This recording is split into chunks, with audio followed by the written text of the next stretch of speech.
नमस्कार, स्वागत है डीडी न्यूज के इस बुलेटिन में। मैं हूं अश्विनी कुमार मिश्र। दिन भर की खबरों को समेट कर हम हाजिर हैं।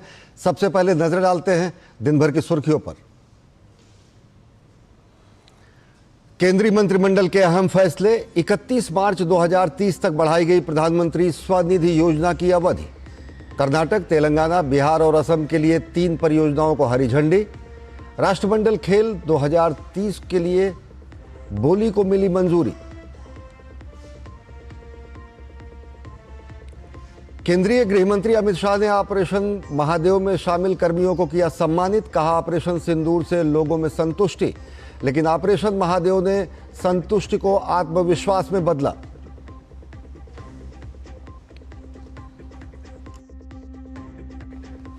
रेवंत रेड्डी के बाद एमके स्टालिन की राहुल गांधी की यात्रा में एंट्री से राजनीति गरमाई। बात बिहारी अस्मिता पर आई। भाजपा ने कहा, बिहार का अपमान करने वालों को लेकर घूम रहे हैं साथ। यात्रा में तिरंगे के अपमान पर भी बवाल।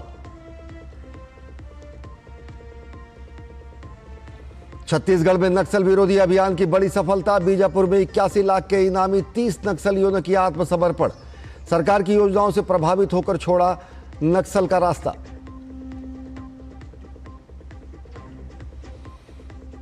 केंद्र सरकार ने बाढ़ और भूस्खलन से प्रभावित क्षेत्रों को हर संभव मदद का दिया आश्वासन। श्री माता वैष्णो देवी यात्रा मार्ग पर प्राकृतिक आपदा, पीड़ितों को आर्थिक सहायता। प्रधानमंत्री ने उपराज्यपाल और मुख्यमंत्री से की बात, स्थिति की ली जानकारी।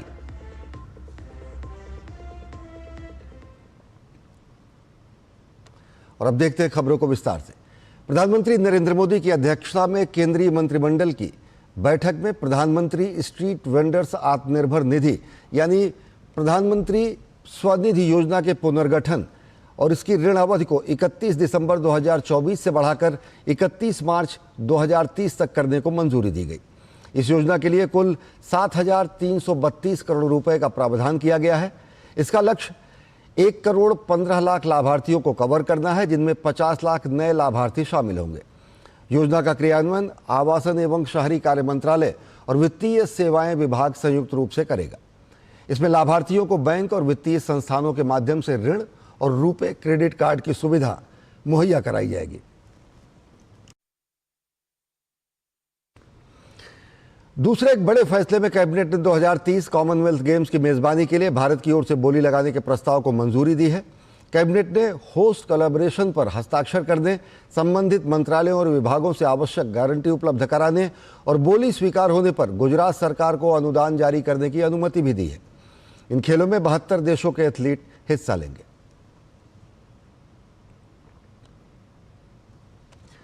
कैबिनेट ने एक अन्य महत्वपूर्ण फैसले के तहत 4 रेल परियोजनाओं को मंजूरी दी है, जिनकी कुल लागत लगभग 12,328 करोड़ रुपए है। इसके तहत गुजरात में देशलपर, हाजीपीर, लूना और वयोर लखपत के लिए नई रेल लाइन, तेलंगाना में सिकंदराबाद, वाडी के लिए तीसरी और चौथी रेल लाइन, बिहार में भागलपुर, जमालपुर के लिए तीसरी रेल लाइन और असम में फुरकातिंग, नई तिनसुकिया के लिए रेल लाइन के दोहरीकरण को मंजूरी मिली है। गुजरात के कच्छ के दूर दराज के इलाकों को जोड़ने के लिए एक नई रेल लाइन को भी मंजूरी दी गई है। यह निर्णय यात्री और माल ढुलाई दोनों के लिए लाभकारी होगा। कच्छ में नई रेल लाइन सीमावर्ती कच्छ के रण, हड़प्पा स्थल धौलावीरा, कोटेश्वर मंदिर, नारायण सरोवर और लखपत किले को जोड़कर पर्यटन को बढ़ावा देगी। ये परियोजना गुजरात में मौजूदा रेल नेटवर्क में 145 किलोमीटर रूट और 164 किलोमीटर ट्रैक जोड़ेगी और इसकी अनुमानित लागत 2,526 करोड़ रुपए होगी। केंद्रीय गृह एवं सहकारिता मंत्री अमित शाह ने भारतीय सेना, जम्मू कश्मीर पुलिस और सीआरपीएफ के उन जवानों को सम्मानित किया जिन्होंने ऑपरेशन महादेव को सफलतापूर्वक अंजाम देते हुए पहलगाम हमले में शामिल आतंकवादियों को ढेर कर दिया था। इस मौके पर अमित शाह ने कहा कि प्रधानमंत्री नरेंद्र मोदी और पूरे देश की ओर से वे सुरक्षा बलों को बधाई देते हैं, जिन्होंने नागरिकों के मन में सुरक्षा का और विश्वास को और मजबूत किया है। उन्होंने कहा कि जब कश्मीर में पर्यटन अपने शिखर पर था, तब पहलगाम हमले से कश्मीर मिशन को पटरी पर उतारने की नाकाम कोशिश की गई। गृहमंत्री ने बताया कि ऑपरेशन सिंदूर ने जनता को संतुष्टि दी थी, लेकिन ऑपरेशन महादेव ने उस संतुष्टि को आत्मविश्वास में बदल दिया। केंद्रीय गृह मंत्री अमित शाह ने कहा कि इन अभियानों ने आतंकवाद के आकाओं को यह सख्त संदेश दिया है कि भारत के नागरिकों की सुरक्षा से खिलवाड़ का अंजाम बेहद भयावह होगा। उन्होंने जोर देकर कहा कि एनआईए की एफएसएल जांच से सिद्ध हुआ है कि ऑपरेशन महादेव में ढेर किए गए आतंकवादी ही पहलगाम हमले में जिम्मेदार थे। अमित शाह ने कहा कि जवानों ने दुनिया को दिखा दिया कि चाहे आतंकवादी कितनी भी रणनीति बदलें, वे भारत को आहत कर बच नहीं सकते। उन्होंने सराहा कि सेना और अर्धसैनिक बलों के साथ साथ जम्मू कश्मीर पुलिस भी आतंकवाद के खिलाफ संघर्ष की अग्रिम पंक्ति में खड़ी है। उन्होंने ये भी कहा कि ऑपरेशन सिंदूर और ऑपरेशन महादेव को लेकर पक्ष विपक्ष सभी में संतोष और उत्साह है और हर कोई सुरक्षा बलों के प्रति आभार व्यक्त कर रहा है। और बिहार इन दिनों देश की सियासत का बड़ा अखाड़ा बना हुआ है। राहुल गांधी बिहार में वोटर अधिकार यात्रा निकाल रहे हैं, जिसके द्वारा वो चुनाव आयोग और बीजेपी दोनों पर हमला बोल रहे हैं। वहीं बीजेपी भी लगातार पलटवार कर रही है। राहुल गांधी की यात्रा में कल रेवंत रेड्डी शामिल हुए तो आज एमके स्टालिन शामिल हुए। ये दोनों ही नेता बिहार के लोगों के लिए अमर्यादित टिप्पणी कर चुके हैं और जिसके चलते दोनों ही नेता विवादों में घिर चुके हैं। राहुल गांधी और तेजस्वी यादव के द्वारा बिहार के लोगों का अपमान करने वालों का सम्मान करने पर बीजेपी सहित एनडीए दलों ने जोरदार हमला बोला है। राहुल गांधी की यात्रा इसी प्रकार से विवादों की वजह से सुर्खियों में बनी हुई है। बिहार में जारी राहुल गांधी की वोटर अधिकार यात्रा राजनीतिक रूप से लगातार सवालों के घेरे में बनी हुई है। तमिलनाडु के मुख्यमंत्री एमके स्टालिन आज राहुल गांधी की यात्रा में शामिल हुए तो नया सियासी विवाद खड़ा हो गया। स्टालिन और उनके पार्टी के नेताओं ने कई मौकों पर बिहार के लोगों के खिलाफ अभद्र और विवादित बयान दिए हैं, जिसको लेकर बीजेपी ने एक बार फिर से इंडी गठबंधन के नेताओं पर बिहार विरोध की राजनीति करने का आरोप लगाया है। बीजेपी ने कहा है कि राहुल गांधी और तेजस्वी यादव उन लोगों का सम्मान कर रहे हैं जो बिहार के लोगों को गालियां देते रहे हैं। ये सब आ गए हैं। अरे रेड्डी साहब और स्टालिन साहब, जो आप लोगों ने हैदराबाद में और चेन्नई में जो बिहारियों को गाली दिया है, उसके लिए तो आज बिहार की धरती पर आके माफी मांगिए। जो लोग बिहारी को गाली देते हैं, बिहार के चुनाव में बुला रहा है, ये स्पष्ट संदेश है बिहारियों को गाली देने वाले लोगों का संरक्षण लालू प्रसाद जी का परिवार कर रहा है। जिसने उत्तर भारतीयों को, बिहारियों को, उत्तर प्रदेश के निवासियों को अपशब्द कहे, वो कांग्रेस पार्टी में सम्मान पाते हैं और स्टार प्रचारक बन जाते हैं। डीएमके के दयानिधि स्टालिन कहते हैं कि बिहारी तो तमिलनाडु में शौचालय साफ करने आता है। बीजेपी ने स्टालिन और उनकी पार्टी के नेताओं के द्वारा बिहार के लोगों के विरोध के बयान से लेकर हिंदी और सनातन विरोधी बयानों पर जमकर घेरा है। इस बीच राहुल गांधी ने बिहार के मुजफ्फरपुर में एक बार फिर से चुनाव आयोग और बीजेपी पर आरोप लगाए तो एमके स्टालिन ने डीएमके और आरजेडी के नेताओं को पुराना दोस्त बताकर विपक्षी एकता की बात कही। एक चेहरे को लाखों फोटो से मिलाया, एक नाम को लाखों नामों से लगाया। இதுக்கு எதிரா என்னோட சகோதரர்கள் முன்னெடுத்துள்ள இந்த போராட்டத்தை வாழ்த்துறதுக்காகத்தான் நான் இங்க வந்திருக்கிறேன்। बीजेपी ने राहुल गांधी पर एसआईआर के मुद्दे पर बिहार और देश की जनता को भ्रमित करने का आरोप लगाया तो राहुल गांधी द्वारा संवैधानिक संस्थाओं का लगातार अपमान करने की बात कही। जो दिवंगत हो जाते हैं उनके नाम कटते हैं, जिनको 2-2, 3-3 नाम होते हैं उनके कटते हैं। भारत कोई धर्मशाला नहीं कि बाहर से दूसरे देश से लोग आ जाए, घुसपैठिए आ जाएं कि आओ हम तुमका और तुम्हारा वोटर कार्ड बना देंगे, वोटर लिस्ट में नाम दर्ज कर देंगे और हमको वोट देते रहना, नहीं चलने वाला। क्या संदेश देना चाहती है कांग्रेस पार्टी, आरजेडी, कि जो बिहारियों का अपमान करेगा, उनकी अस्मिता को ठेस पहुंचाएगा, उनको स्टार प्रचारक बना दिया जाएगा। राहुल गांधी अपनी वोट अधिकार यात्रा में कुछ बिहार के वोटरों को लेकर आए थे जिनका नाम कटने का दावा राहुल गांधी ने किया था, लेकिन बाद में राहुल के दावे गलत साबित हुए। मंगलवार को राहुल की यात्रा में तेलंगाना के सीएम रेवंत रेड्डी शामिल हुए थे। रेड्डी ने बिहार के लोगों के लिए पहले बहुत ही विवादित बयान दिया था। रेड्डी के बिहार यात्रा में शामिल होने पर बीजेपी ने राहुल गांधी और तेजस्वी को जमकर घेरा था। भले ही राहुल गांधी वोट यात्रा के माध्यम से चुनाव आयोग और बीजेपी को घेरने की कोशिश कर रहे हैं, लेकिन उनकी यात्रा इसी प्रकार के तमाम विवादों की वजह से सुर्खियों में बनी हुई है। Bureau report, DD news. और अब बात करते हैं बदलते बिहार की। पलायन की वजह से टूटता बिखरता परिवार कभी बिहार की नियति बन चुका था, लेकिन अर्थव्यवस्था को गति देने का अब सरकार का प्रयास जमीन पर हकीकत के रूप में नजर आ रहा है।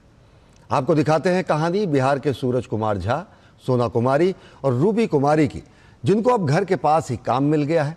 घर के पास काम मिलने से लोगों की खुशी दोगुनी हो गई है और आय भी बढ़ी है।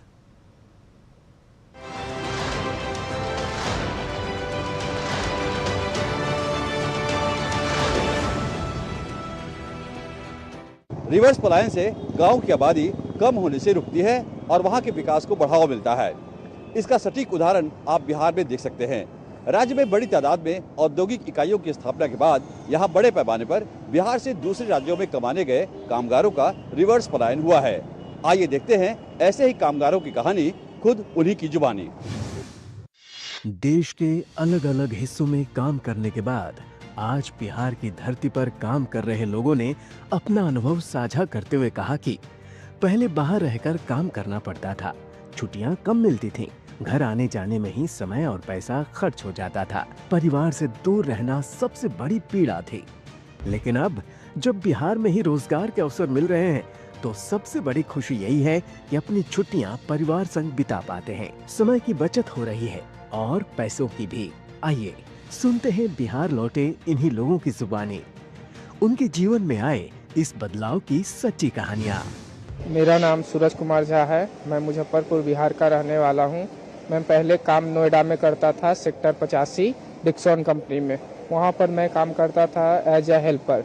मेरे को वहाँ पे जैसा मेरा एजुकेशन है उस हिसाब से मेरे को काम नहीं मिला गया और प्लस मेरे को घर से दूर अकेले रहना पड़ता था। खाना बनाने, रहने, खाने पीने कोई देखने वाला भी नहीं था, जिसके और वहाँ पे कंपनी में उतना इज्जत भी बिहारियों को नहीं मिलता था और उतना पैसा भी नहीं मिलता था।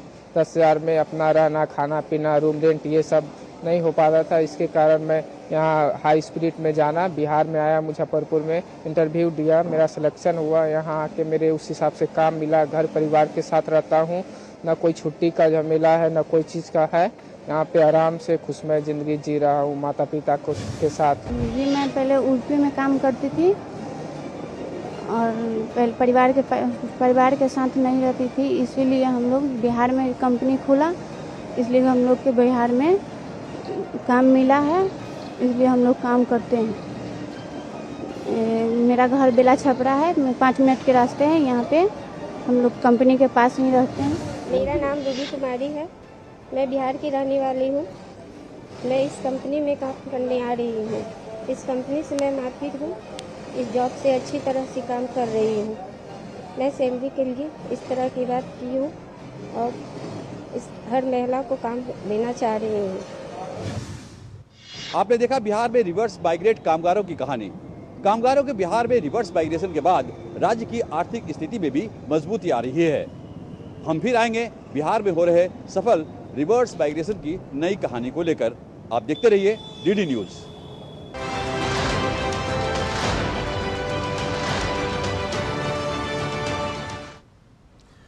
और छत्तीसगढ़ में नक्सलवाद के खात्मे की दिशा में बड़ी सफलता मिली है। छत्तीसगढ़ के बीजापुर में एक साथ 30 नक्सलियों ने सीआरपीएफ डीआईजी और बीजापुर एसपी के सामने सरेंडर किया। इन नक्सलियों पर कुल 81 लाख रुपए का इनाम था। छत्तीसगढ़ पुनर्वास नीति से प्रभावित होकर इन नक्सलियों ने आत्मसमर्पण किया है। बीजापुर एसपी जितेंद्र यादव ने बताया कि जिले में लगातार सुरक्षा बलों की तैनाती के बाद से नक्सलियों पर दबाव बढ़ा हुआ था। सड़क, बिजली, पानी और शासन की कल्याणकारी योजना ग्रामीण इलाकों तक पहुंचने लगी है और जिससे इलाके में बेहद सकारात्मक प्रभाव देखने को मिल रहा है। छत्तीसगढ़ में 1 जनवरी 2025 से अब तक 331 नक्सली गिरफ्तार किए गए हैं और 307 नक्सलियों ने आत्मसमर्पण किया है। एसटीएफ, डीआरजी, कोबरा और अन्य बलों के जितने सैनिक बल हैं यहाँ, उनके प्रयास और जो सरकार की जो विकास की जो नीतियाँ जो चल रही हैं उसके अनुरूप आज 30 माओवादियों ने बीजापुर पुलिस के समक्ष आत्मसमर्पण किया है। इसमें से जो 30 माओवादी हैं, कुल इनके ऊपर 81 लाख का इनाम इनके ऊपर था और ये मुख्य धारा से जुड़ने के लिए आज हमारे पास आत्मसमर्पण किए हैं। इसमें मुख्य रूप से उत्तर बस्तर डिवीजन का एक डीवीसीएम रैंक का माओवादी आज आत्मसमर्पण कर किया है। उसके अलावा कंपनी नंबर 2 के 5 सदस्य, इसी प्रकार एरिया कमेटी लेवल के भी 5 सदस्य और अलग अलग आरपीसी जनता सरकार सदस्य हैं और अलग अलग बीएकेएमएस के सदस्य भी इसमें शामिल हैं। नई दिल्ली के विज्ञान भवन में आयोजित 100 वर्ष की संघ यात्रा नए क्षितिज, इस व्याख्यानमाला में आरएसएस प्रमुख डॉक्टर मोहन भागवत ने अंतर्राष्ट्रीय व्यापार पर अहम बयान दिया है। उन्होंने कहा कि व्यापार दबाव में नहीं, आपसी विश्वास में होना चाहिए। उन्होंने स्वदेशी वस्तुओं और घर के बने पेय और खाद्य पदार्थों को अपनाने की भी अपील की। आरएसएस प्रमुख ने समाज के विभिन्न धाराओं के बीच दूरी को समाप्त करने, समानता पर जोर देने और भारतीय दृष्टिकोण से विश्व शांति स्थापित करने की बात कही है। अंतर्राष्ट्रीय व्यापार को लेकर राष्ट्रीय स्वयंसेवक संघ के सरसंघ चालक मोहन भागवत ने अहम बयान दिया है। बुधवार को संघ प्रमुख ने कहा है कि परस्पर व्यापार दबाव में व्यापार नहीं किया जाता।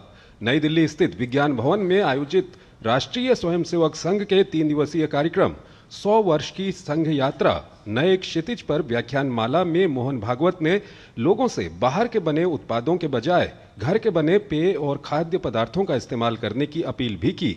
स्वदेशी के इस्तेमाल को बढ़ावा देने की बात करते हुए मोहन भागवत ने कहा है कि जो वस्तुएं हम खुद बनाते हैं उसे बाहर से क्यों लेना। दुनिया परस्पर निर्भरता पर चलती है, कुटुंब भी परस्पर निर्भरता पर चलता है और इसलिए अंतर्राष्ट्रीय व्यापार तो चलेगा और उसमें परस्पर निर्भरता पर चलता है और इसलिए अंतर्राष्ट्रीय व्यापार तो चलेगा और उसमें लेन देन होगी। बस इसमें दबाव नहीं होना चाहिए, स्वेच्छा होनी चाहिए और इसलिए स्वदेशी का पालन करना यानी क्या है, जो घर में बनता है वो बाहर से नहीं लाना। जो अपने गांव में होता है बाहर से लाने से अपने गांव के रोजगार को मार पड़ती है, अपने गांव का खरीदो। ऐसे ही अपने देश में जो बनता है वो बाहर से लाने की जरूरत नहीं है। संघ प्रमुख ने कहा कि देश में विभिन्न धाराओं के बीच दूरियों को खत्म कर भारत को सशक्त बनाने के लिए काम करना चाहिए। उन्होंने कहा कि पानी, शमशान और मंदिर में कोई भेद नहीं होना चाहिए। उन्होंने कहा कि दुनिया में शांति की स्थापना के लिए भारतीय दृष्टिकोण अहम है। संघ के सरसंघ चालक ने इस बात पर जोर देकर कहा कि सभी को कानून और संविधान का पालन करना ही चाहिए। हर हालत में संविधान, नियम, कानून इसका पालन करके चलना। कोई भड़काऊ बात हो गई, कानून हाथ में नहीं लेना। उसने हमको चिढ़ाया, उसने हमारा अपमान किया, उसने हमारे श्रद्धा को गाली दी, इसलिए हम उसको, ये नहीं, ये है ना तो ये गुनाह है, गुनाह है, पुलिस में जाओ। पुलिस कुछ करे इसके लिए थोड़ा सा छोटा सा आंदोलन करना पड़े, करो। तरीके हैं, ये सारे विरोध करने के तरीके हैं। अपवाद केवल एक है, अभी सामने प्राण पर ही संकट है, कुछ किया नहीं तो मारा ही देगा, तब तो आत्मसंरक्षण का अधिकार सबको है। लेकिन सामान्य रूप से कुछ भी प्रोवोकेशन हुआ कि तुरंत टायर जलाओ, पत्थर फेंको, ये नहीं होना चाहिए। हाथ में कानून लेके बात नहीं करनी चाहिए। संघ के शताब्दी वर्ष पर व्याख्यानमाला की श्रृंखला में दिल्ली के विज्ञान भवन में आयोजित कार्यक्रम में देश भर में राजनीति, शिक्षा, विज्ञान, कला, खेल, विभिन्न पंथ के धार्मिक गुरुओं सहित कई देशों के राजनयिकों ने भी हिस्सा लिया। गुरुवार को संघ प्रमुख विभिन्न विषयों पर पूछे गए सवालों का उत्तर भी देंगे। शैलेंद्र मिश्र, डीडी न्यूज, दिल्ली। विदेश राज्य मंत्री कीर्तिवर्धन सिंह ने भारत पर लगाए गए 50% अमेरिकी टैरिफ को पूरी तरह अनुचित बताया है। उन्होंने कहा कि सरकार देश के हितों की रक्षा करेगी और हम अपनी ऊर्जा जरूरतों को दरकिनार नहीं कर सकते। If you want to know how we look at the tariffs, we feel these tariffs are totally unjustified and they're unfair. Because the reasons that have been given to us, those same causes, those same reasons apply to many other countries. But the tariffs have been selectively imposed on us. So that's why I say they are unreasonable, unjustified, and unfair.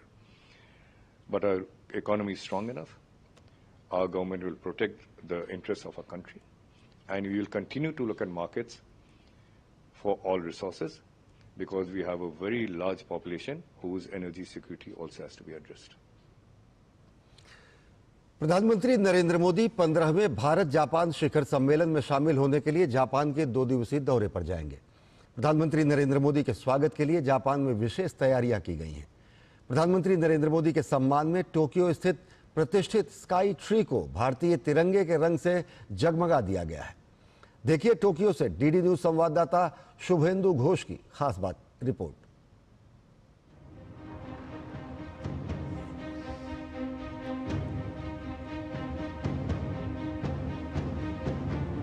प्रधानमंत्री Narendra Modi Japan की 2 दिवसीय यात्रा पर आ रहे हैं। यहां Tokyo में उनकी स्वागत की तैयारियां चल रही हैं।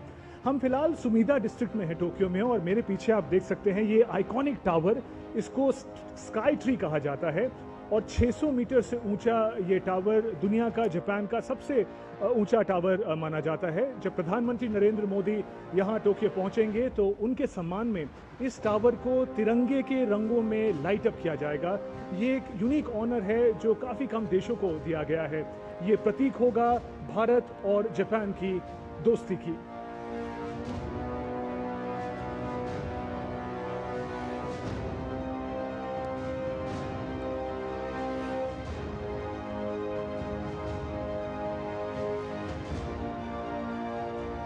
और अब हम टोक्यो के स्काई ट्री के सबसे ऊंचे स्थल पर हैं। ये ऑब्जर्वेशन डेक है, ज़मीन से करीब 450 मीटर ऊंचाई पे। यहाँ से आपको टोक्यो शहर का खूबसूरत नज़ारा दिखाई देगा। जो यहाँ की नदी है, जो सी पोर्ट है, स्काई स्क्रेपर्स हैं, एक 360 डिग्री व्यू जो जिसे कहते हैं, वो आप यहाँ से देख सकते हैं। ये जगह एक और मामले में ख़ास है। इंटरनेशनल डे ऑफ योगा हर साल यहाँ पे योगा का आयोजन किया जाता है। जब प्रधानमंत्री नरेंद्र मोदी टोक्यो आएंगे तो यहाँ पे एक खास योगा सेशन का आयोजन किया गया है। ये प्रधानमंत्री मोदी का ही विजन था कि योगा को एक ग्लोबल मूवमेंट की तरह आगे बढ़ाया जाए। और 450 मीटर की ऊंचाई पे ये लिटरली जिसको टॉप ऑफ द वर्ल्ड कहते हैं, वो स्थान होगा योगा के लिए। इन सभी खास कार्यक्रमों से प्रधानमंत्री नरेंद्र मोदी की जापान यात्रा बहुत ही मेमोरेबल होने वाली है। कैमरा पर्सन शैलेंद्र चौहान के साथ Shubhendu Ghosh, DD News, Tokyo.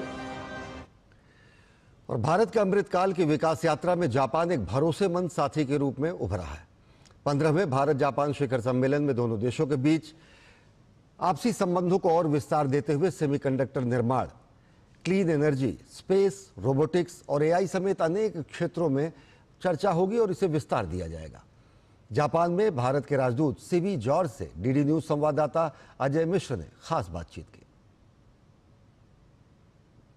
Bharat और जापान दुनिया की 2 बड़ी लोकतांत्रिक ताकतें जिनकी दोस्ती दशकों पुरानी है। प्रधानमंत्री नरेंद्र मोदी का जापान दौरा किस तरह से अहम होने जा रहा है? हमारे साथ जापान में भारत के राजदूत श्री सीबी जॉर्ज जी हैं। बात करने के लिए सर बहुत बहुत धन्यवाद। दोनों देशों के जो रिश्ते हैं उनको आप कैसे परिभाषित करेंगे? वो कौन से नए आयाम हैं जो प्रधानमंत्री मोदी के दौरे में इस बार जुड़ने जा रहे हैं?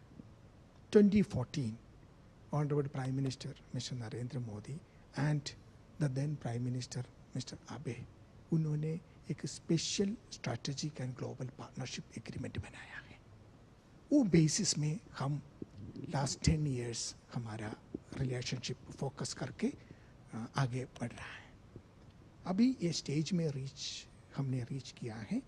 हमको इतना अच्छा बिजनेस रिलेशनशिप है, स्ट्रैटेजिक रिलेशनशिप है, पॉलिटिकल रिलेशनशिप है और पीपल टू पीपल कनेक्ट है। दोनों नेता जब मिलेंगे, और ये तो पहली बार दोनों के बीच में जो एनुअल समिट है वो भी होने जा रही है, उसके बारे में थोड़ा सा फोकस बताएं। और यहाँ से टोक्यो से दुनिया के लिए क्या संदेश दोनों देश देना चाहेंगे? See, Indo Pacific is a very important geopolitical, geo-economic region. India and Japan are very important players in this Indo-Pacific region. When India and Japan comes together or work together, it is not only for our 2 countries, it is for the region and for the world. Particularly in these challenging times when we see a lot of issues around the world. This is the time 2 like-minded countries like India and Japan need to work together, and that is what exactly we are doing. बुनियादी ढांचे में लगातार Japan का सहयोग मिलता रहा है, वो कौन से क्रिटिकल एरियाज़ हैं जिन पर हम इस बार इस दौरे के दौरान बातचीत होते हुए देख सकते हैं? जापान हमारा वेरी इंपॉर्टेंट पार्टनर था, automobile sector, manufacturing sector, many of the sectors Japan has been an important player. Make in India, for India, and make for the world. In fact, I'm very happy to note that Japanese made cars in India are now being exported to Japan. So similar is the opportunities available now for Japanese companies to make in India for the world. And that is exactly what we are working on, to make India a manufacturing hub, which would help India to in its journey to the Amritkal period. But semiconductors, new and critical technology, quantum computing, drones, robotics, space cooperation, there are many areas on which our two countries are working together, and I am confident that during the visit we would be able to further deepen this relationship. Bullet train project की अभी क्या स्थिति है और इसमें क्या कुछ प्रगति इस दौरे के बाद देखने को मिल सकती है? In various infrastructure projects also, Japan has contributed immensely and continue to contribute. One of the projects is our MAHSR project, which we are making some significant progress in that. It was agreed to in 2014, but I can tell you this, by 2027, we will have a train running from Ahmedabad to Mumbai in that corridor. ये दोनों ही देशों के बीच में जो रिश्ते हैं, जो संबंध हैं, वो नई ऊंचाइयों पर जाने के लिए तैयार हैं और इसी की सभी लोग प्रतीक्षा कर रहे हैं। कैमरामैन अनिल के साथ Ajay Mishra, DD news, Tokyo. और भूटान में भारत भूटान साझेदारी के एक और प्रतीक पुनातसांगशु द्वितीय जल विद्युत परियोजना बुधवार को पूरी हो गई। 1020 मेगावाट क्षमता वाले इस मेगा प्रोजेक्ट की अंतिम इकाई यूनिट 6, जो कि 170 मेगावाट की है, इसे ग्रिड से जोड़ दिया गया। इस अवसर पर भूटान के प्रधानमंत्री शेरिंग तोब्गे, ऊर्जा एवं प्राकृतिक संसाधन मंत्री ल्योंगपो जेम शेरिंग और भारत के राजदूत सुधाकर दलेला और भारत और भूटान के अनेक वरिष्ठ अधिकारी उपस्थित रहे।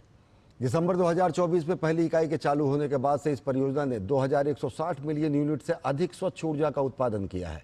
ये परियोजना भारत और भूटान के बीच सतत विकास और स्वच्छ ऊर्जा के प्रति साझा प्रतिबद्धता को प्रदर्शित करती है। केंद्रीय कौशल विकास एवं उद्यमिता मंत्री जयंत चौधरी ने बुधवार को पंजाब के राज्यपाल एवं केंद्र शासित प्रदेश चंडीगढ़ के प्रशासक गुलाब चंद कटारिया से पंजाब राजभवन में मुलाकात की। बैठक में दोनों नेताओं ने पंजाब और चंडीगढ़ के युवाओं के लिए कौशल विकास कार्यक्रमों को बढ़ावा देने पर चर्चा की।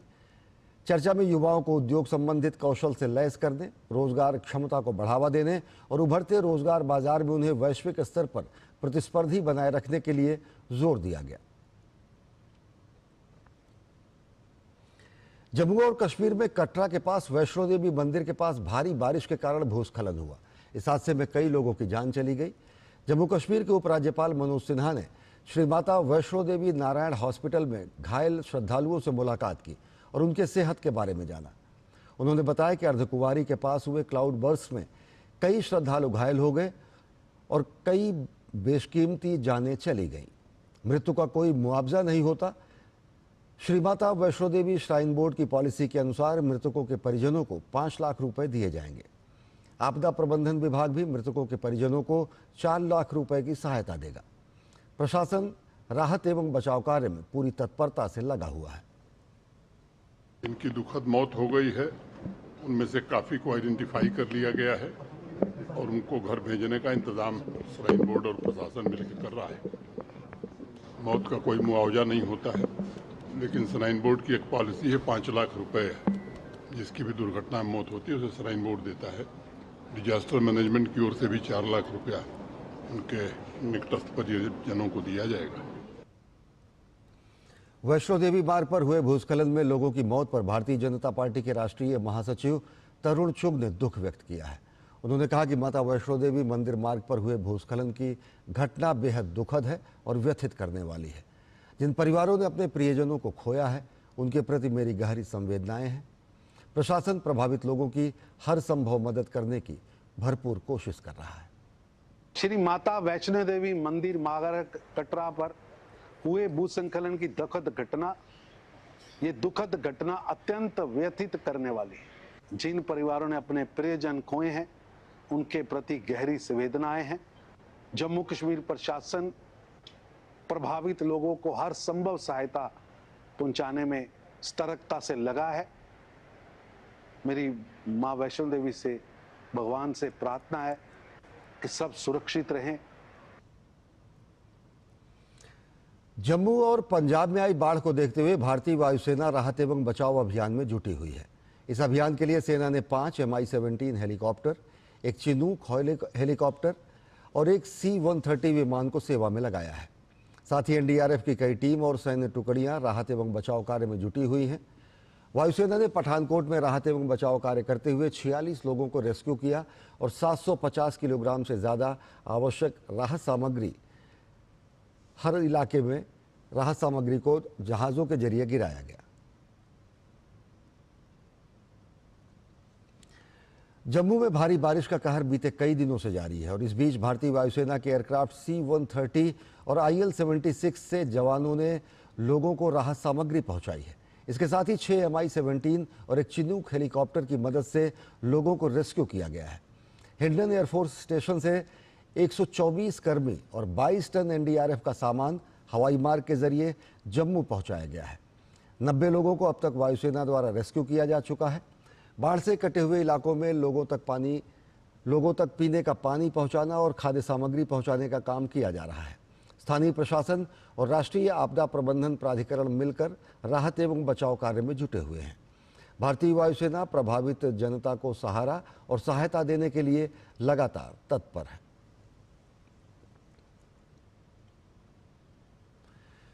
भारतीय सेना के अतिरिक्त लोक सूचना महानिदेशालय ने सोशल मीडिया एक्स पर एक पोस्ट में बताया कि नागरिक प्रशासन के साथ समन्वय में मानवीय सहायता और आपदा राहत टुकड़ियों के प्रयासों से 12 BSF और 22 CRPF कर्मियों सहित 635 नागरिकों को सफलतापूर्वक निकाला गया है।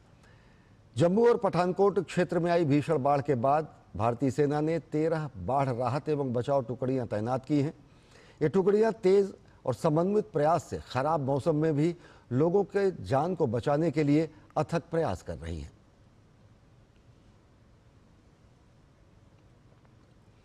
और रावी नदी में अचानक आई बाढ़ से CRPF जवानों समेत 86 फंसे लोगों को बचा लिया गया है। सेना ने लखनपुर में अलग अलग ऑपरेशन चलाकर लोगों को सुरक्षित बचाया। दरअसल रावी नदी में आई बाढ़ और डैम अधिकारियों की ओर से निचले क्षेत्र में पानी छोड़े जाने के बाद पंजाब और जम्मू कश्मीर को जोड़ने वाला पुल ढह गया। रावी नदी के सुरक्षा बांध का बड़ा हिस्सा टूट गया। इसके कारण नदी का प्रवाह माधोपुर बराज के पास स्थित CRPF कार्यालय की ओर और पर्यटन भवन की बिल्डिंग की ओर बढ़ गया। बाढ़ में CRPF कार्यालय की बिल्डिंग ध्वस्त हो गई और इमारत में CRPF 121 बटालियन के 26 जवान फंस गए। सेना ने हेलीकॉप्टर से रेस्क्यू ऑपरेशन चलाकर इन सभी को सुरक्षित बचाया।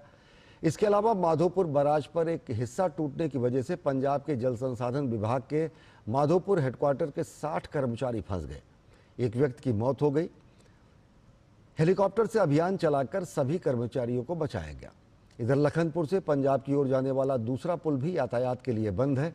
इससे लोगों को परेशानी हो रही है और गंतव्य तक जाने के लिए लोगों को मीलों पैदल चलना पड़ रहा है।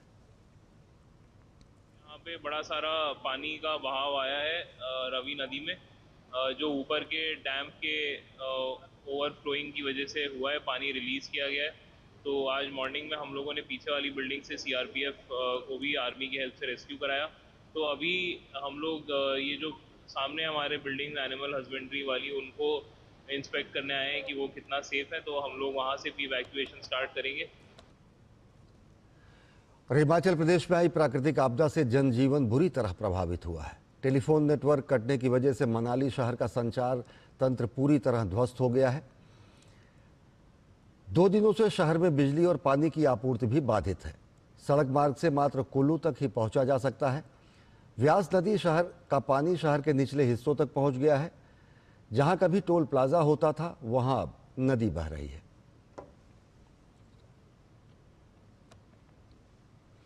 और राजधानी दिल्ली में यमुना नदी का जलस्तर लगातार बढ़ रहा है। बुधवार को यमुना नदी का जलस्तर 205.35 मीटर दर्ज किया गया, जो खतरे के निशान 205.33 मीटर से ऊपर रहा।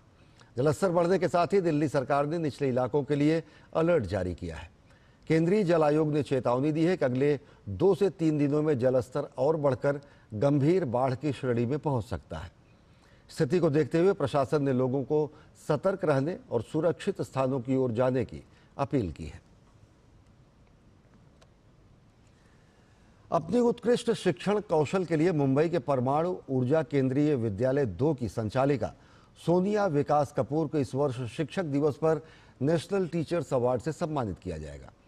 देश भर से कुल 45 शिक्षक शिक्षिकाओं को उनकी विशिष्टता के लिए पुरस्कार दिया जाता है और इनमें 3 महाराष्ट्र से हैं। सोनिया कपूर के अलावा नांदेड़ जिले के अर्धापुर स्थित जिला परिषद हाई स्कूल के शेख मोहम्मद और लातूर के दयानंद कॉलेज ऑफ आर्ट्स के संदीपन जगदाले का नाम इस सूची में शामिल है। दूरदर्शन से विशेष बातचीत में सोनिया कपूर ने बताया कि प्रधानमंत्री नरेंद्र मोदी के जन्मस्थान वडनगर के प्रेरणा स्कूल का उनकी इस सफलता में बड़ा योगदान है। सोनिया कपूर से बातचीत किया है दूरदर्शन संवाददाता योगेश कुमार शीतल ने। मंत्रालय द्वारा देश भर के 45 शिक्षकों को इस बार उनके उल्लेखनीय योगदान के लिए सम्मानित किया जा रहा है। इसमें से लातूर, नांदेड़ और मुंबई यानी कि महाराष्ट्र से 3 शिक्षकों को इस लिस्ट में शामिल किया गया है। हमारे साथ सोनिया कपूर हैं जो कि एटॉमिक एनर्जी सेंट्रल स्कूल 2 की प्रधान अध्यापिका हैं। उनको भी जो है इस बार सम्मानित किया जाना है। मैम, सबसे पहले आपको बहुत बहुत शुभकामनाएं। क्या विशिष्टता रही जिसकी वजह से आपको ये सम्मान मिल रहा है? मेरा प्रयास अभी नहीं, जो शुरू से रहा है वो ये है कि बच्चों को उस तरह से पढ़ाओ जिस तरह से वो समझ पाएँ। तो इसमें शामिल हो जाते हैं टीचिंग एड्स यूज़ करना। टीचिंग एड्स ऐसे जो सिर्फ शिक्षक नहीं, बच्चे खुद भी हाथ लगा पाएँ, यूज़ करें। तो ऐसे कई टीचिंग एड्स बनाए हैं, बच्चों के साथ शेयर करे हैं, जिससे बच्चों को समझने में आसानी हुई है। साथ ही पेडागॉजी जो सिखाने की विधियाँ होती हैं, वो भी कई तरह की पेडागॉजीज़ हम यूज़ करते हैं। और ये महसूस किया है कि जब हमने ये टीचिंग एड्स और ये पेडागॉजीज यूज़ करी हैं तो बच्चों को ना सिर्फ सीखने में आसानी हुई, सीखा हुआ उन्हें याद भी रहा। मैम, 2-3 तकनीक जो है वो अगर आप बता सकें जो आपने उपयोग में लाया बच्चों को ज़्यादा इन्वॉल्व करने के लिए education. Art integration definitely help करता है बच्चों को। इसमें पपेट्स आ जाते हैं, सॉन्ग्स आ जाते हैं, ड्राइंग, बहुत सारी चीज़ें आ जाती हैं। आर्ट इंटीग्रेशन है, एक्टिविटी बेस्ड लर्निंग है, जिसमें हम ना सिर्फ उनको कुछ एक्टिविटी करा के कुछ सिखाते हैं, बल्कि हम भी एज शिक्षक उनको इनफॉर्मली असेस कर पाते हैं। सब गतिविधियां आप कर रही हैं, इसकी प्रेरणा आपको कहाँ से मिली? आपने जो शब्द यूज़ किया प्रेरणा, वो बहुत महत्वपूर्ण है मेरे लिए। ठीक 1 साल पहले मुझे प्रेरणा एक्सपीरियंशियल लर्निंग प्रोग्राम अटेंड करने का मौका मिला। मैं एज गार्डियन टीचर गई थी मेरी एक स्टूडेंट संस्कृति चौधरी के साथ, और ये एक्सपीरियंशियल लर्निंग प्रोग्राम अभी भी चल रहा है वडनगर, गुजरात में। सबसे खास बात यह है कि ये उसी स्कूल में कराया जा रहा है जहाँ पे हमारे ऑनरेबल PM सर ने अपनी प्राथमिक शिक्षा प्राप्त की थी। तो वहाँ एज गार्डियन टीचर हमें ये सिखाया गया, मैंने ये सीखा कि कैसे 9 कोर ह्यूमन वैल्यूज़ जैसे शौर्य और साहस, स्वाभिमान और विनय, विविधता और एकता, इन पे सेशंस कराए जाएं बच्चों को, और बच्चों में ये सारी वैल्यूज़ आएँ। बहुत बहुत शुक्रिया मैम। तो ये थी सोनिया कपूर जो कि एक्सप्लेन कर रही थी कि किस तरीके से इनको इंस्पिरेशन मिला और क्या क्या स्टेप्स जो है वो ले रही हैं, और बाकी शिक्षक और जो छात्र इनके रिश्ते NEP आने के बाद किस तरीके से जो है एक नई स्वरूप में आए हैं। और कुल मिलाकर देखें तो जो पूरा एजुकेशन का जो सेटअप था स्टीरियोटाइप से जो है कहीं ना कहीं पूरी जो व्यवस्था है शिक्षा की वो कहीं ना कहीं उसके अलग और एक नए मूर्त रूप में सामने आ रही है। अपने सहयोगी आदित्य कसारे के साथ मुकेश कुमार सिंह, दूरदर्शन समाचार, मुंबई। और महू स्थित आर्मी वॉर कॉलेज में आयोजित 2 दिवसीय विशिष्ट त्रिसेवा सेमिनार रण संवाद 2025 का बुधवार को दूसरा दिन रहा। इस अवसर पर रक्षा मंत्री राजनाथ सिंह ने देश की सैन्य शक्ति, युद्ध कला और संवाद की भारतीय परंपरा पर विस्तार से अपने विचार रखे। रक्षा मंत्री राजनाथ सिंह ने कहा कि ये इतिहास से सीखने और नया इतिहास रचने का समय है। मध्य प्रदेश के महू में रण संवाद 2025 में उन्होंने युद्ध के बदलते पैटर्न पर बातचीत की और बताया कि भविष्य के युद्ध तकनीक और कूटनीति का मिश्रण होंगे। Let me emphasize that India has never been a nation that seeks war. We have never initiated aggression against anyone. However, the present geopolitical reality is quite different. Even though we do not harbor any aggressive intent, if someone challenges us, it becomes imperative that we respond with strength. To do so, we must continuously enhance our defense preparedness. This is why training, technological advancement, and a sustained dialogue with partners are of utmost importance for us. रणसंवाद 2025 कार्यक्रम में तीनों सेनाओं के शीर्ष नेतृत्व, रक्षा विशेषज्ञ और उद्योग जगत के प्रतिनिधियों के साथ साथ अंतर्राष्ट्रीय सुरक्षा विशेषज्ञों ने हिस्सा लिया। डीडी न्यूज संवाददाता नंदिका डागर ने महू से खास रिपोर्ट भेजी है। यहाँ आर्मी वॉर कॉलेज महू में 2 नई जॉइंट मिलिट्री डॉक्ट्रिन्स रिलीज की गई, जो कि रण संवाद कॉन्क्लेव के दूसरे दिन पे रिलीज की गई। एक तो थी हेलीकॉप्टर ऑपरेशंस पर और दूसरी मल्टी डोमेन ऑपरेशंस पर। और जैसा कि आप जानते हैं कि दुनिया भर में जितनी जंगें लड़ी जा रही हैं, उनको ऑब्जर्व कर कर हम ये देख सकते हैं कि जंगें अब सिर्फ जमीन, समुद्र और हवा में ही नहीं लड़ी जाती, बल्कि साइबर स्पेस, इलेक्ट्रोमैग्नेटिक स्पेक्ट्रम और एरोस्पेस में भी लड़ी जाती है। खैर, ये तो सिर्फ डॉक्ट्रिन्स हैं। डॉक्ट्रिन्स एक दस्तावेज होता है। उन मिलिट्री डॉक्ट्रिन्स को एक्शन में लाने के लिए जरूरत होती है एक पॉलिटिकल विल की और एक डिसाइसिव, हिम्मती, साहसी लीडरशिप की। प्रधानमंत्री मोदी इसका परिचय देते आ रहे हैं, चाहे वो पाकिस्तान द्वारा किए गए आतंकवादी हमले हों, जैसे कि उरी हो, पुलवामा हो, या फिर पहलगाम हो, या फिर चाइना के साथ जो स्टैंड ऑफ्स हुए डोकलाम में 2017 में और गलवान में 2020 में। प्रधानमंत्री मोदी इसका परिचय 11 सालों से देते आ रहे हैं, न सिर्फ वर्ड्स में, न सिर्फ लफ्जों में, बल्कि अपने एक्शन से। और जैसे कि ऑपरेशन सिंदूर के पहले ही हफ्ते में प्रधानमंत्री मोदी ने साफ साफ शब्दों में ये ऐलान कर दिया था कि भारत की नई सिक्योरिटी डॉक्ट्रिन आतंकवाद के खिलाफ क्या होगी। 0 टॉलरेंस, यानी कोई बर्दाश्त नहीं। दूसरा कि पाकिस्तानी आतंकवादी और पाकिस्तानी स्टेट में कोई फर्क नहीं माना जाएगा। और तीसरा, पाकिस्तान द्वारा दी गई न्यूक्लियर बॉम्ब्स की धमकी के आगे भारत घुटने नहीं टेकेगा, न उससे डरेगा। प्रधानमंत्री मोदी अब से नहीं, पिछले 11 सालों से इसका परिचय देते आ रहे हैं। और जैसे कि उन्होंने खुद ही अपने शब्दों में कहा था, और मैं उनसे उनके शब्द उधार लूं, तो उन्होंने जैसे कहा था कि ये नया भारत है और ये नया नॉर्मल है। कैमरा पर्सन मनमोहन के साथ आर्मी वॉर कॉलेज मऊ से मैं नंदिता डागर, डीडी न्यूज के लिए। और नई दिल्ली में आयोजित डीडी न्यूज कॉन्क्लेव में बिहार सरकार के सड़क निर्माण मंत्री नितिन नवीन ने सरकार के कार्यक्रमों की खूब तारीफ की। नितिन नवीन ने कहा कि बीते सालों में सड़क से लेकर उद्योग के क्षेत्र में बिहार ने खूब तरक्की की है। रोड और एक्सप्रेसवे का जाल बिछा है और निवेशक स्वच्छ फिजा में उद्योग लगा रहे हैं। सरकार ने निवेशकों के लिए अपने द्वार भी खोल दिए हैं। नितिन नवीन से खास बातचीत की हमारे संवाददाता धीरज कुमार ने। बिहार में बदलाव, सड़क निर्माण के क्षेत्र में बदलाव, उद्योग के क्षेत्र में बदलाव पर बात करने के लिए इस वक्त हमारे साथ सड़क परिवहन मंत्री नितिन नवीन जी मौजूद हैं। सर, एक आंकड़ा है कि बीते सालों में बिहार में लगभग 26,000 किलोमीटर का रोड बना है। जब से डबल इंजन की सरकार माननीय प्रधानमंत्री जी के नेतृत्व में आई, बिहार का इन रोड इंफ्रास्ट्रक्चर का ज़बरदस्त उछाल मिला। आज हम कह सकते हैं कि जब गंगा पे हमारे पास पटना में एक महात्मा गांधी सेतु होता था और गंगा पे आज हमारे पास 40 लेन की सड़कें हैं, 6-6, 8-8 मेगा ब्रिजेज बने हैं, तो कहीं ना कहीं उत्तर बिहार दक्षिण बिहार की सीमाओं को नज़दीक किया, तो बिहार की दूरियों को कम किया गया, बिहार का रोड इंफ्रास्ट्रक्चर को स्ट्रेंथन और मेंटेन किया गया। और अब तो हम लोगों ने बिहार में ब्रिज मेंटेनेंस पॉलिसी को लाकर बिहार पहला राज्य बना जो देश में अपना ब्रिज मेंटेनेंस पॉलिसी लाया है।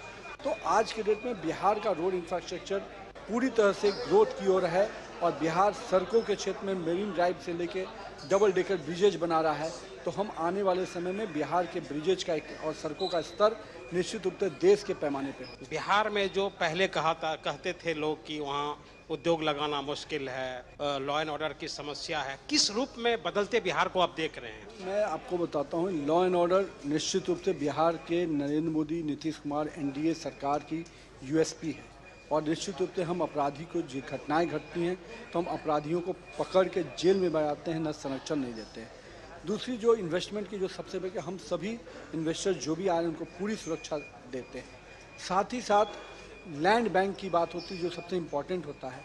आज बिहार में अपना लैंड बैंक करीब 10,000 एकड़ से ऊपर का अपना लैंड बैंक हो गया है। साथ ही साथ हम लोगों ने विभिन्न जिलों में भी क्लस्टर बना के इस लैंड बैंक को बनाया है। और दूसरा जो विषय होता है इन्वेस्टमेंट का, प्रोमोटर्स। आज बिहार सरकार कई जो हमसे जिनको 1,000 हमारी एम्प्लॉयमेंट देता है उसको हम 10 एकड़ ऑफ लैंड देने जा रहे हैं, जिसको 40 एकड़ दे रहे हैं उससे अधिक एम्प्लॉयमेंट। तो हम एम्प्लॉयमेंट और इन्वेस्टमेंट को दोनों को साथ में जोड़ रहे हैं और इसके रूप में हम प्रमोट भी कर रहे हैं। तो निश्चित रूप से इन्वेस्टर्स हमारे पिछले ही साल 1,80,000 करोड़ का इन्वेस्टमेंट आया है और इस प्रकार जो इस बार माननीय नीतीश कुमार जी के नेतृत्व में जो बड़े इन्वेस्टमेंट के जो हमारे प्रपोजल्स आए हैं और जो हम लोगों ने प्रोमोटर्स के रूप में सरकार के स्पेशल इनिशिएटिव्स हैं उससे और भी बड़े निवेशक आए। सर, हमारे कॉन्क्लेव के बारे में आपको कैसा लगा? और दूरदर्शन की पूरी टीम को बहुत बहुत बधाई देता हूं कि उन्होंने बदलते बिहार की तस्वीर को रखने का मौका दिया है और निश्चित रूप से बिहार का युवा देश भर में बिहार के बदलते हुए तस्वीर को देखना चाहता है। कैमरामैन विश्व बंधु के साथ धीरज कुमार, डीडी न्यूज, दिल्ली। और दिल्ली में पढ़ाई और मुंबई में नौकरी करने वाले युवा अब अपने प्रदेश बिहार में स्टार्टअप के माध्यम से विकास की नई गाथा लिख रहे हैं। ऐसे ही है बेगूसराय के आलोक और पूर्णिया के मनीष रंजन। बदलते बिहार की कहानी लिखने वाले इन उद्यमियों से खास बातचीत की है हमारे संवाददाता धीरज कुमार ने।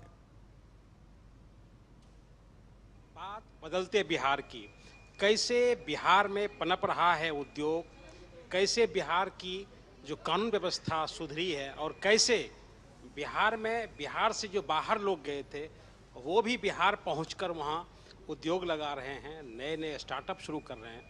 इन मुद्दों पर बात करने के लिए हमारे साथ कई लोग हैं जिन्होंने कि बिहार में जो छोटे छोटे स्तर से काम करके और नई नई सीढ़ियां चढ़ के एक नया मुकाम पाने की कोशिश की।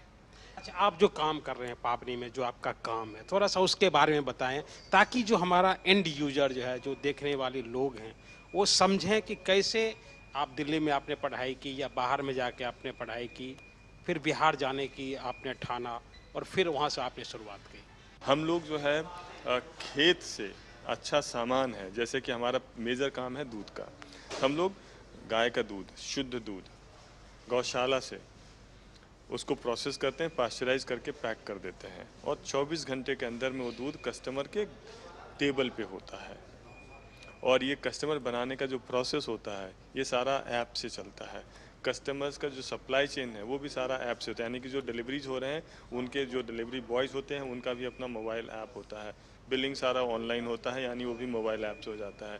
पेमेंट कलेक्शन भी आपका ऑनलाइन हो जाता है। जो किसान को पेमेंट करना है वो भी ऑनलाइन हो जाता है। मेरा खुद का अपना गौशाला है, उस गौशाला में जो हमें सामान खरीदना है, गाय का चारा खरीदना है, वो भी ऑनलाइन हो जाता है। इनफैक्ट हमारे बहुत सारे जो गौशाला के वेंडर हैं वो भी स्टार्टअप्स भी बहुत सारे आ रहे हैं, उसमें भी काम कर रहे हैं। जो मेरा ERP है वो भी समझिए कि तेघरा का बंदा है, जहाँ का मैं रहने वाला हूँ, वो लंदन अभी सेटल है, लेकिन वो हमारे लिए काम किया और वहाँ से बैठ के हमारे लिए वो ERP बनाया है।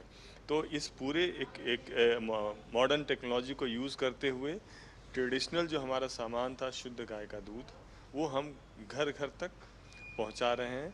क्या आप देख रहे हैं कि आपने वहाँ पे उद्योग शुरू किया, तो किस तरीके से वहाँ की फिजा को आप अभी देख पा रहे हैं? मुंबई में मैं एक मल्टीनेशनल कंपनी में काम कर रहा था, TV चैनल में मैंने काम किया हुआ है। उसके बाद जब मैं बिहार में आया तो मुझे भी यही लगता था कि बिहार में मैं क्या ही कर पाऊँगा, रिसोर्सेज की कमी है और इन संसाधनों की कमी की वजह से मुझे वापस जाना पड़ेगा। बट फिर मुझे लगा कि नहीं, या तो मैं रिसोर्सेज का रोना लेके बैठूं या फिर मैं खुद रिसोर्स यहाँ पे क्रिएट करूँ ताकि मेरे बाद जो लोग आएंगे उनको प्रॉब्लम नहीं हो।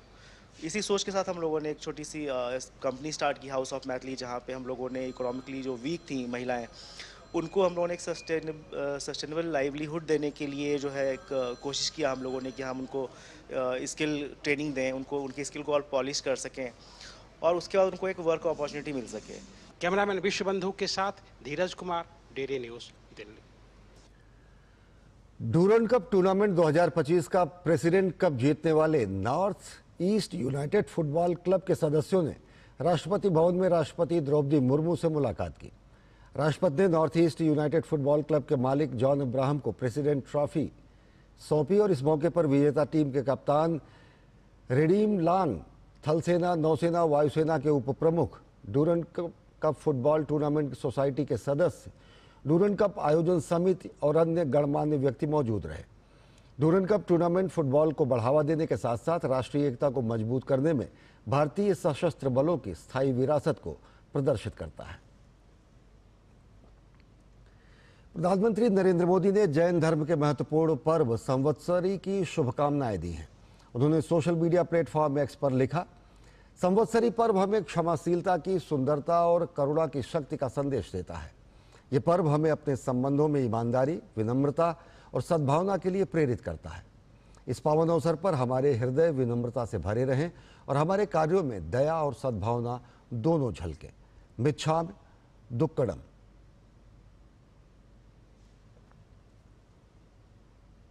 और जैन धर्म के प्रमुख उत्सव संवत्सरी पर्व की शुरुआत हो चुकी है। केंद्रीय गृह एवं सहकारिता मंत्री अमित शाह ने देशवासियों को शुभकामनाएं देते हुए सोशल मीडिया प्लेटफॉर्म एक्स पर लिखा, सभी को संवत्सरी के पावन पर्व की हार्दिक शुभकामनाएं। महावीर स्वामी जी ने मानव समाज को करुणा व संवेदना के जो संदेश दिए थे, ये उत्सव उन्हें अपने जीवन में उतारने की प्रेरणा देता है। यह पर्व सभी के जीवन में अनंत खुशियां लेकर आए। मिच्छामि दुक्कडम।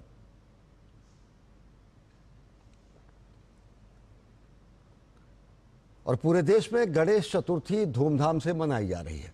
10 दिन तक चलने वाले गणेशोत्सव में हर साल भाद्रपद महीने के शुक्ल पक्ष की चतुर्थी की तिथि से इस महोत्सव की शुरुआत होती है और अनंत चतुर्दशी के दिन इसका समापन होता है। लोग इस दौरान गणपति बप्पा को अपने घरों में विराजमान करते हैं। इस साल गणेशोत्सव 27 अगस्त से 7 सितंबर तक चलेगा।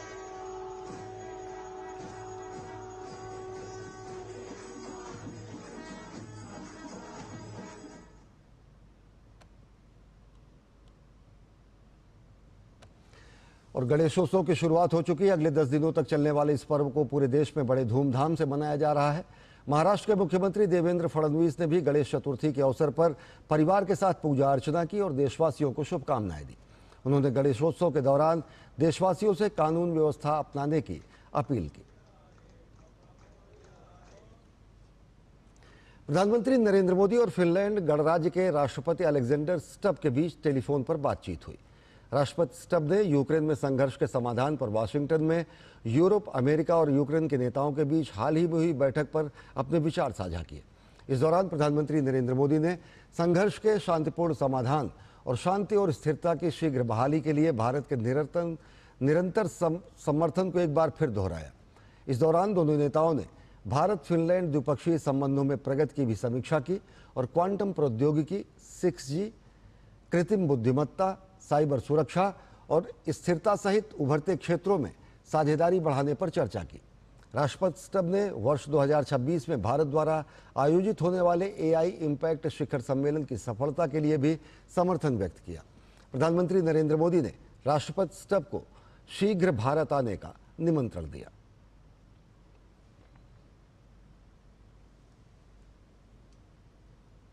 तो बुलेटिन में फिलहाल इतना ही। देश और दुनिया की ताज़ा तरीन खबरों के लिए देखते रहिए DD न्यूज़।